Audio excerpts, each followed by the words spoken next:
sans compter les résidences secondaires qui sont ouvertes une semaine ou 2 semaines par an ou qui servent à louer à des touristes illégalement en Airbnb. Voilà en réalité le pays dans lequel on est, qui produit massivement de la crise du logement. Jamais on a eu autant de sans-abri dans notre pays. Des sans-abri parmi lesquels beaucoup travaillent. Beaucoup ont un emploi, beaucoup ont des papiers, beaucoup sont réfugiés, beaucoup sont des exilés. Peu importe. Parce que quand on nous dit les étrangers sont dangereux, qu'on fait une loi contre eux, on ne fait pas contre les milliardaires étrangers qui viennent faire leur beurre en France, qui viennent par exemple racheter des médias ou racheter des sociétés. Ceux-là sont accueillis à bras ouverts. On mène une politique contre les classes populaires, contre les pauvres, français, émigrés, étrangers, peu importe. Tout le monde est dans la même galère, tout le monde est dans la même merde, exploité, surexploité, pour enrichir toujours plus les mêmes, les milliardaires, les millionnaires, etc., etc. Voilà. Les Arnaud, les Rezansky et compagnie. Faites le communiste du pays pour avoir des logements. C'est la seule solution. Égalité, fraternité, liberté. Communiste du pays 2023. Allez, bravo.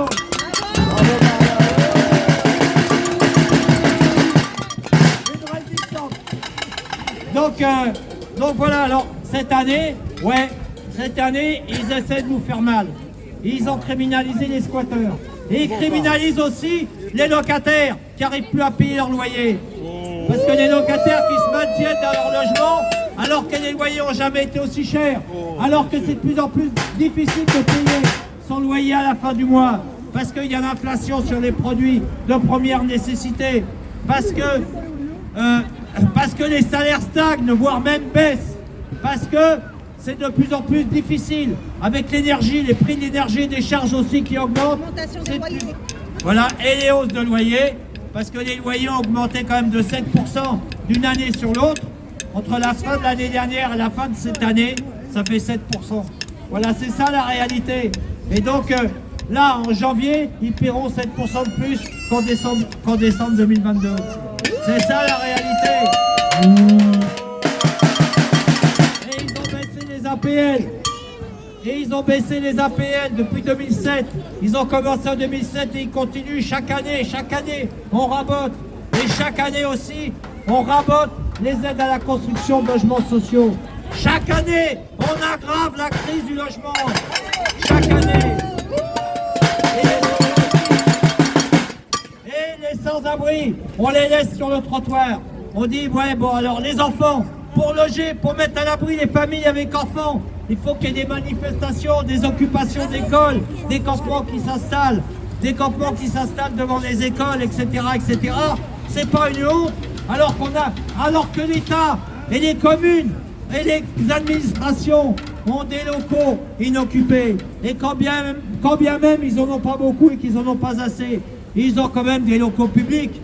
Ils peuvent ouvrir les écoles qui sont inoccupées. Il y en a plein à Paris, il y en a plein à la banlieue, il y en a plein en France, des écoles qui sont fermées. Voilà. Donc il y a de quoi faire. Les enfants, on peut les mettre à l'abri. Mais ils ne veulent pas réquisitionner, ou ils ne veulent pas se bouger. Ils disent, il faut une campagne, ils soutiennent une campagne xénophobe. Et après, ils vont dire, ah bah oui, on ne peut pas loger les étrangers, on ne peut pas loger les classes populaires, sinon on va avoir un mauvais vote. C'est le raisonnement dans lequel ils sont. Ils ont un raisonnement électoraliste, xénophobe. Et c'est la réalité dans laquelle on est. La politique du logement, c'est la même. Donc,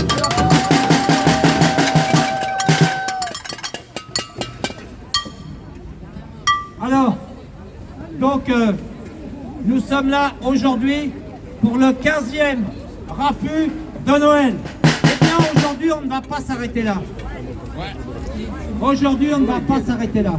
On est déterminés. À 19h, on installe un campement à Solferino. Sachez...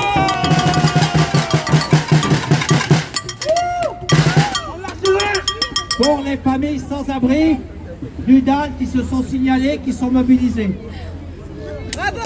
Donc voilà, parce que même si on sait qu'il y a des situations urgentes, il n'est pas question de laisser des familles adhérentes du DAL dans la rue ou dans la très très grande précarité.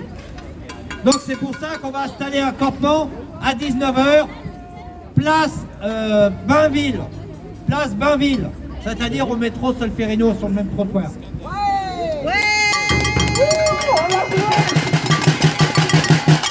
Alors, place Bainville. Bainville. Métro Solferino, c'est là-bas, au feu au fond là-bas. À 2 pas de l'Assemblée nationale. Voilà, c'est à 500 mètres. Voilà. Au bout de la rue, Là, Solferino. ouais, au bout la de rue Saint-Germain. Solferino. Et donc, mais ça n'a pas été facile, même ici pour manifester aujourd'hui. Vous croyez qu'on nous a laissé faire comme ça à Allez-y, le DAL? Vous êtes les bienvenus? Non! Alors, vous croyez qu'on est les bienvenus ici? Vous avez raison. Vous avez raison. Donc on a saisi le tribunal administratif Ouais! pour lui demander de casser l'arrêté d'interdiction du préfet de police.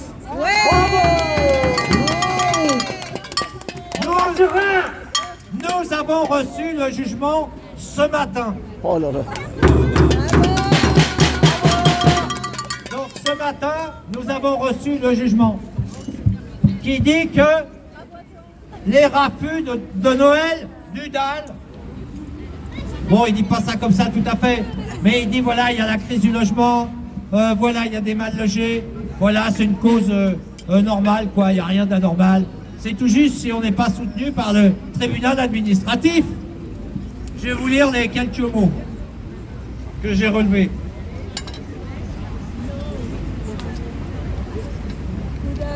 Le raffut de Noël Allez, annuel du DAL salut. devant le Rentre ministère bien, du allez, Logement allez, tu dis au ce revoir. jour de 15h Courage, je t'aime. à 19h. J'ouvre les Rentre bien. guillemets. Donc ce qu'écrit le juge administratif, destiné à mettre en lumière le problème du logement en France et les carences des politiques publiques dans ce domaine. Ça, c'est l'objet du raffut de Noël. Mais le préfet de police n'était pas arrêté là. Ouais. Il nous avait interdit d'installer un campement 24 heures sur 24, place Bainville. Donc le juge du tribunal nous dit, le juge du tribunal administratif nous dit que le campement à Solferino, place Jacques Bainville, 24 heures sur 24, de 19h ce jour au 3 janvier, ouvrez les guillemets, afin de trouver un logement à 34 familles et ménages sans logis. Bravo! Oh là, c'est bien! Voilà. Donc, le tribunal administratif suspend l'arrêté du préfet de police. Suspend, ça veut dire on le garde dans l'air, pour l'instant il ne s'applique pas. Voilà, il est pendu, vous savez, l'arrêté du préfet de police, il est pendu. Voilà, c'est comme ça. On le laisse en l'air, là, il est suspendu. Voilà. Et donc voilà, c'est ça le terme juridique. L'arrêté du préfet de police est suspendu. Voilà. Donc voilà, donc à 19h on s'installe. Mais avant 19h, on a plein de choses à faire. Bien sûr! On va faire le Noël des enfants. Bah oui! Mal logés, sans logis, blablabla, et militants. Parce qu'il y a les enfants de militants aussi qui sont là. Quand même. On les oublie pas. Et donc voilà, je sais pas, maintenant on va chanter, on va faire... Bon, on est toujours motivés, vous êtes motivés? Monsieur Hérault. Et peut-être aussi tu peux dire La un mot. lutte continue! On lâche rien! Attends, je voulais Je dire. voudrais dire deux choses. Ouais. La première, c'est que, évidemment, on dénonce et on demande le retrait de la loi Darmanin. Pourquoi? Parce qu'elle supprime le bénéfice, enfin la possibilité d'accéder à un logement social, elle supprime la possibilité de déposer un DALO, elle supprime même la possibilité d'avoir un hébergement, pour les personnes sans papier, bien sûr, mais aussi pendant 2 ans et demi pour les étrangers régularisés. Pendant 2 ans et demi, ils ne pourront pas faire une demande de logement social s'ils travaillent. Donc ils vont travailler en restant la nuit dans la rue sur le trottoir. C'est-à-dire là, on les réduit à l'état d'esclavage. C'est bien de ça qu'il s'agit. Tu veux rester dans ce pays, tu veux avoir un logement, et ben t'attends 2 ans et demi avant de déposer ta demande de logement social. C'est ça que ça veut dire. Et au bout de 2 ans et demi, tu vas attendre encore 10 ans, 15 ans, 20 ans avant d'avoir ton logement social. Voilà. Et pour ceux qui ne travaillent pas, pour ceux qui sont handicapés, je ne sais pas, qui ont un gros problème de santé, tout ça, c'est 5 ans d'attente avant de pouvoir déposer une demande de logement social et avant de pouvoir faire un DALO. Donc vous voyez la cruauté de cette mesure sur l'ensemble de la loi, mais aussi sur la question du logement. Deuxième chose, je voudrais quand même dire que, on pense à nos amis palestiniens de la bande de Gaza qui ont perdu leur maison. Leurs maisons étaient détruites, leurs maisons étaient bombardées.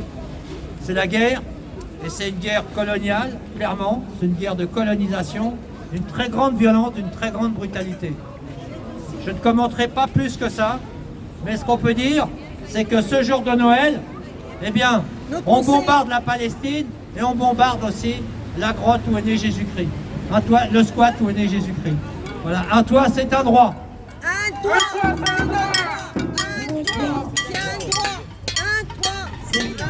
Les grands médias, ils viennent jamais. Peut-être qu'ils viendront vous voir au square. Les grands médias, ils sont pas là.